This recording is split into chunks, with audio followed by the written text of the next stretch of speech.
Never stop never give up అన్నప్పుడు సినిమాలను ఎందుకు వదిలిపెట్టేసింది? వదలలేదు కదా, ఎవరు చెప్పారు నేను వదిలేశానని? మీరు ఇంట్రడక్షన్ కూడా అదే ఇచ్చారు, సినిమాలను వదిలేశానని. నేను I never said I love movies. వాళ్ళు ఇవ్వట్లేదు, నన్ను చేయమంటారు. ఇస్తే చేస్తా. నాకు యాక్టింగ్ అంటే చాలా చాలా ఇష్టం. కాకపోతే ఇంకొక వెరీ అన్ఫార్చునేట్ థింగ్ ఏంటంటే, నేను చేసిన 6 సినిమాలు 7 సినిమాలు రిలీజ్ అవ్వలేదు. నేను మొత్తం 16 సినిమాలు చేశాను.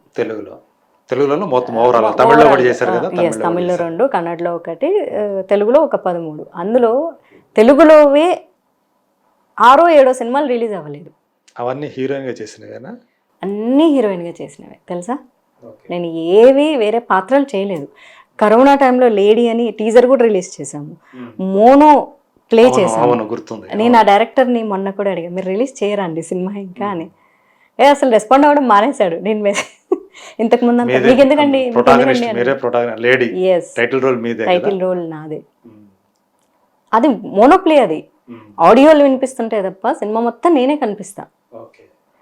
అండ్ రీసెంట్గా ఇంకొక సినిమాలో అది గెస్ట్ రోల్ అని చెప్పొచ్చు. అవి ఒక కథలు నడుస్తూ ఉంటాయి. ఒక కథలో నేను ఒక సిఐ పాత్ర చేశాను. అది మొన్న ప్రివ్యూ వేస్తా అన్నారు, వాళ్ళు కూడా వేయలేదు. అంటే చిన్న ప్రొడ్యూసర్ల సమస్య ఇది. అంటే మీరు చిన్నప్పుడే కథానాయిక కావాలనుకున్నారు, అభినందన చూసి శోభను చూసి శోభన్లా కావాలనుకున్నారు, ఇన్స్పిరేషన్ కదా. సో తెలుగు సినిమా వచ్చారు, సినిమా ఇండస్ట్రీలో వచ్చి ఫస్ట్ యాంకర్గా స్టార్ట్ చేసుకున్నారు, తర్వాత సీరియల్స్కి వెళ్ళారు, తర్వాత సినిమాకి వచ్చారు. నచ్చావుల హీరోయిన్ అనిపించుకున్నారు, నచ్చింది, నచ్చావుల హీరోయిన్ నచ్చింది. పైగా తెలుగు అమ్మాయి, చక్కటి తెలుగు అమ్మాయి, 5 feet అమ్మాయి కాకపోతే. కరెక్ట్. ఎస్. మొన్నే నేనేమి ఇంతకుముందు అంటే మనం ఏజ్ పెరిగే కొద్దీ, ఎక్స్పీరియన్స్ గెయిన్ చేసుకునే కొద్దీ కొన్ని విషయాల్ని మనం యాక్సెప్ట్ చేసుకుంటూ వస్తాం. ఇంతకుముందు నన్ను ఎవరన్నా పొట్టిదాన అంటే కోపం వచ్చేది నాకు. ఇప్పుడు అవును రాబాయ్ నేను పొట్టిదాన్ని అయితే ఏంటి, ఇప్పుడు ఏదైనా ప్రాబ్లమా? నేను ఇంతే. ఇప్పుడు నేను ప్రపంచంలో నాకు వచ్చిన ప్రాబ్లమ్ని ఏమైనా దాచిపెట్టుకోగలను, కానీ నా హైట్ని నేను దాచిపెట్టుకోలేను. కావాలంటే హీల్స్ వేసుకొని మేనేజ్ చేయగలను, బట్ నేను షార్ట్. నిన్న కాక మొన్న ఇన్స్టాగ్రామ్లో కొన్ని స్టోరీస్ నాకు భలే ఇంట్రెస్టింగ్గా ఉంటే నేను చాలా ప్రౌడ్గా షేర్ చేస్తా. హైట్ అని క్యాట్ని పెట్టారు, యాటిట్యూడ్ అని టైగర్ని పెట్టారు. దిస్ ఈజ్ మీ అని చెప్పి నేను షేర్ చేసుకున్నా. నా హైట్ క్యాట్ అంతే, కానీ నా యాటిట్యూడ్ టైగర్ అంతే. యాటిట్యూడ్ అంటే పొగరు కాదు, అక్కడ ఆత్మాభిమానం, యాటిట్యూడ్. అసలు మనకు లేకపోతే మనం మనిషిగా మనకేముంది అని. మా పిల్లికే చాలా యాటిట్యూడ్. కొంతమంది దాన్ని తప్పుగా చూస్తారు, వీడికి లేదా ఈ అమ్మాయికి యాటిట్యూడ్ ఎక్కువ అంటారు. యాటిట్యూడ్ అంటే ఇక్కడ 2 రకాలు వస్తుంది, over attitude, real attitude. Real attitude అంటే మన ఆత్మగౌరవాన్ని మనం కాపాడుకోవడం. మీకు యాటిట్యూడ్ లేదు అనుకో, ఇక మీరంటూ వ్యక్తిగా మీరు లేనట్లే, అంతే. సప్రెస్ చేస్తారు. నేను ఎప్పుడు చెప్తూ ఉంటా, I don't have any over attitude. If you show me the attitude, I will give you the double. మీరు నేను హలో చెప్తే మీరు హలో అనకుండా ఇలా చూసేసి వెళ్ళిపోయారు అనుకో, ఆ తర్వాత నేను హలో కాదు కదా, ఆ చూడను కూడా చూడండి ఇంకా వాళ్ళ వైపు. I'm like a mirror, reflection type. మీ మిర్రర్కి నేను రిఫ్లెక్షన్. మీరు నవ్వితే నేను నవ్వుతా. మీ యాటిట్యూడ్ వల్లే మీకు సినిమాలు రాలేదు తర్వాత కాలంలో, దాన్ని యాక్సెప్ట్ చేస్తారా మీరు? అక్కడ ఒక్క యాటిట్యూడ్ అని, ఇది బయట జనాల జడ్జిమెంట్, ఇండస్ట్రీ మీకు తెలుసు. మన జనాల కామెంట్లు ఏముంది చేసేటప్పుడే, అవును, సీరియల్స్ లో చేసేటప్పుడే, అవును, ఇండస్ట్రీ ఎలా ఉంటుందో మీకు తెలుసు. బట్ ఇట్ వాస్ గుడ్ అండి. యాంకర్గా చేసేటప్పుడు నేను 4 ఛానల్స్లో చేసా. ఈటీవీ, మామూలుగా ఈటీవీ మనకు సోమాజిగూడలో ఉంది, ఈటీవీ 2 మయూరి బేగంపేటలో ఉంది, అండ్ తర్వాత మా టీవీలో చేసింది. నేను ఇంట్రడ్యూస్ అయింది మా టీవీలో, అండ్ తర్వాత జీ తెలుగులో. నేను 4 ఛానల్స్లో చేసేదాన్ని. ఓకే, అది అప్పుడు నాకు ఏం ప్రాబ్లం లేదు. వాళ్ళు షో ఇచ్చేవాళ్ళు, ఆ షో చేసేదాన్ని, చిన్న shows. But okay, starting up వచ్చినప్పుడే మంచి షోస్ చేశాను. తర్వాత నాగార్జున, సోనాలి బేంద్ర ప్రొడ్యూసర్గా చేసే నువ్వు వస్తావని వాళ్ళ ఫస్ట్ సీరియల్ ప్రొడక్షన్ అది. దాన్ని సుప్రియ గారు హ్యాండిల్ చేశారు. సో ఏ ఇష్యూస్ లేవు అన్నపూర్ణ స్టూడియోలో. అన్నపూర్ణ స్టూడియో మాకు ఎలా ఉండదంటే, మార్నింగ్ 6 o'clock వెళ్ళి నైట్ 11 o'clock వరకు అక్కడే పిల్లలాగా తిరిగేస్తూ ఉండేవాళ్ళం. అక్కడ 7 షూటింగ్ లొకేషన్ 7 acres. ఇక 7 ఎకర్స్లో తిరగడం ఇంకా పైన అన్నపూర్ణకి ఎప్పుడన్నా ఆ షూటింగ్ ఉన్న రోజు కొన్ని లొకేషన్స్ వాడుకునే వాళ్ళం, కానీ 7 acres it was like home అన్నట్లు తిరిగేస్తూ ఉండేవాళ్ళం మేము. ఓకే. అండ్ అన్నపూర్ణ స్టూడియో కూడా, ఎందుకంటే సుప్రియ గారు అక్కడే ఆఫీస్లో ఉండేవాళ్ళు కాబట్టి. సో ఆవిడ కూడా లేడీ అవ్వడం వల్ల నాకు సమస్య లేకుండా పోయింది. నేను ఈటీవీ 2లో చేసినప్పుడు నా డైరెక్టర్స్ లేడీ డైరెక్టర్సే, సో నాకు అక్కడ కూడా సమస్య లేదు.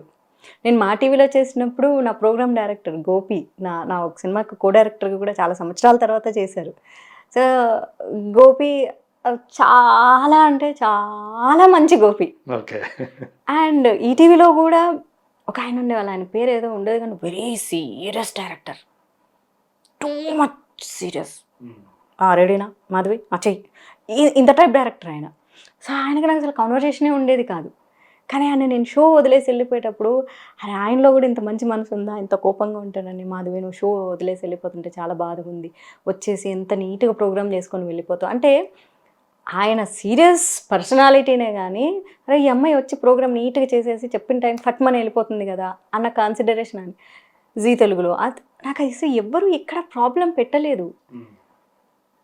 వచ్చినప్పుడే చెప్పారు, yes there is a problem but we are also human beings, choice నీది. ఇక్కడ నువ్వు వెళ్ళాలనుకుంటే వెళ్ళు ఆ రూట్లో, వెళ్ళకపోతే ఇక్కడే ఉండు, ఇది కూడా బాగుంటుంది. సో ఇది బాగుంటుంది అన్న చోటే ఉండిపోయా. ఓకే. అంటే 2 రకాలుగా ఉంటుంది, మనం దీన్ని ఎంచుకుంటాం, ఏ మార్గాన్ని ఎంచుకుంటాం అని మీరు ఈ మార్గాన్ని ఎంచుకున్నారు. ఎగ్జాక్ట్లీ. ఏదైతే మనం భాషలో వాడతారో కమిట్మెంట్స్ అని, అదే ఆ మార్గం కాకుండా ఏదో మన పాత్ర బాగుంటే చాలు, మనల్ని మంచి ఫ్రెండ్లా ట్రీట్ చేస్తే చాలు అనుకున్న దారిలో. ఇంకొకటి ఏంటంటే మీరు మనుషులు నమ్మారు, ఈ దారిలో వెళ్తే కూడా మనకు ఉంటుంది. నేను ఇప్పటికీ మనుషులనే నమ్ముతానండి, నేను ఇప్పటికీ మనుషులనే నమ్ముతాను, ఎమోషనల్ పర్సన్. ఇంకొకటి ఏంటంటే నా యాటిట్యూడ్ అంటే అది చెప్తా. యాటిట్యూడ్ ఎలా అంటే కనీసం కాఫీకి డిన్నర్కి కూడా నేను వెళ్ళి కలవను. అంతోటి ఫ్రెండ్లీ నేచర్ లేకపోతే సినిమా ఇండస్ట్రీలో అస్సలు వర్కౌట్ అవ్వదు, అవ్వదు. మీరు వెళ్ళేవాళ్ళు కాదు. నేను అస్సలు సోషల్గా ఉండేవాళ్ళు కాదు. Yeah I'm not a exactly this is exact నేను I'm not a social person to be honestly. అది కూడా రీజన్. నేను 100% కమిట్మెంట్ అని, నేను 10% ఆఫ్ ద పీపుల్ గుడ్, కానీ ఆ సోషల్గా కూడా ఉండను నేను, అది కష్టం. సో దీంతో అంటే ఎవరైనా రికమెండ్ చేయడానికి కూడా చేసేవాళ్ళు కాదు. సో ఈ అమ్మాయి ఎలా ఉంటుంది. ఇంకొకటి ఏదైతే ఫస్ట్ మూవీ తర్వాత ఒక వెళ్ళిపోయిందో ఇండస్ట్రీలోకి, షీఈ్ నాట్ కోఆపరేటివ్ అనే వర్డ్ ఇండస్ట్రీలో బాగా చాలా. అది ఫస్ట్ ఇప్పుడు సినిమా చేసినప్పుడు డైరెక్టర్కో ప్రొడ్యూసర్కో ఫోన్ చేసి అమ్మాయి ఎలాంటిది సినిమాలో పెట్టాలనుకుంటున్నాము అంటే షీఈ్ నాట్ కోఆపరేటివ్ అని చెప్పేశారు. So naturally and of course అప్పుడు కూడా ఎప్పుడు సమాజం మొత్తం 100% చెడ్డ ఉండదు. ఆ 10%లో కూడా అరే ఈ అమ్మాయికి హిట్ వచ్చింది కదా, ఈ అమ్మాయిని మా సినిమాలో పెట్టుకుందాం అనేటోళ్ళు కూడా చాలామంది వచ్చారు, మంచి డబ్బులు ఆఫర్ చేశారు. అమ్మ నువ్వు అసలు ఇట్లాంటివి కూడా విన్నా, అమ్మ నువ్వు పొద్దున 6 గంటలకు షూటింగ్ వచ్చి సాయంత్రం 6 గంటలకు ప్యాకప్ అయ్యాక వెళ్ళిపోమ్మా అంటే నేను మేనేజర్ని అడిగా, ఎవరైనా అదే చేస్తారు కదా.